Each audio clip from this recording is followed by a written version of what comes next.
Washington, proponents of statehood for Washington, District of Columbia, face a milestone moment in their decades-long movement to reshape the American political map. The House will vote Thursday on legislation that would create the new state of Washington, Douglas Commonwealth, with 1 representative and 2 senators. A tiny sliver of land including the White House, the U.S. Capitol and the National Mall would remain as a federal district. The measure is expected to pass easily in the House and be sent to the Senate, where the real fight awaits.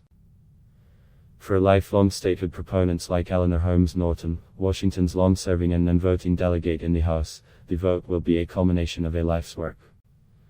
My service in the Congress has been dedicated to achieving equality for the people I represent, which only statehood can provide, Norton said at a Wednesday news conference.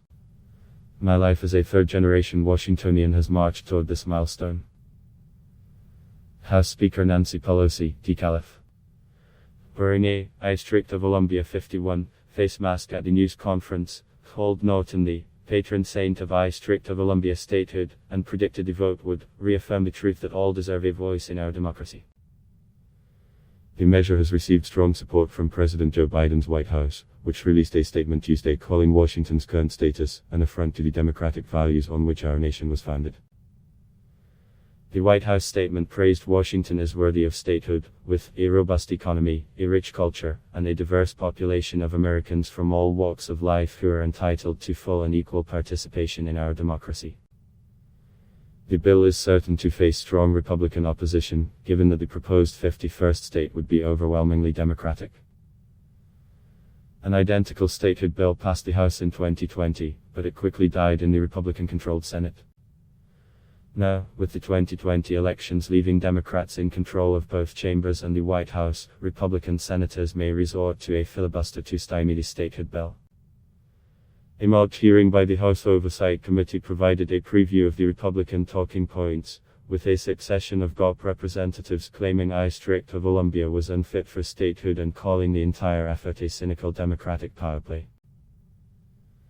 Opponents proposed a variety of alternatives, from absolving Washingtonians of federal taxes to retroceding most of District of Columbia back into Maryland. Another major opposition point is the contention that Congress does not have the authority to change DC's status. Although every state other than the original 13 was admitted to the Union via the congressional vote, statehood opponents argue that District of Columbia is a special case that requires special steps. Zach Smith, a legal fellow at the Heritage Institute, a conservative think tank, testified before Congress last month that since DC's creation and limitations are enshrined in Article I of the Constitution, its status can only be changed through a constitutional amendment. He also argued that District of Columbia shouldn't be made a state at all and that the Founding Fathers intended this to be a federal district outside the jurisdiction of any one state. If the measure were to become law, Smith predicted a wave of lawsuits that would cloud the new state's actions and any congressional legislation it touched. You're basically looking at a lot of litigation, Smith told the Associated Press. Every legislative act of this new state would be called into question. Things would be in a state of flux for years. D.C.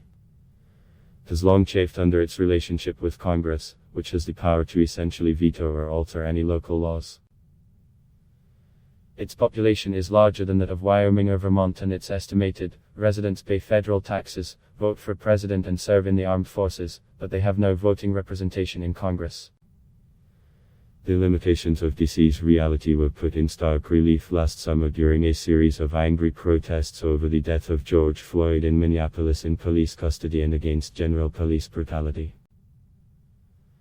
After a night of widespread vandalism, President Donald Trump usurped District of Columbia Mayor Muriel Bowser's authority and called in a massive multi-agency federal force to downtown. The law enforcement forces cleared peaceful protesters from a public street so Trump could pose for a photo outside a church. Robbie Perry, head of Howard University's Political Science Department, said the events of the summer of 2020 were a crucial turning point for the perception of the D.C. statehood push, intertwining the issue with the country's ascendant racial justice movement. As recently as 2018, nationwide polls had shown the majority of Americans to be lukewarm at best on the topic, but those poll numbers changed dramatically in the past 2 years, he said.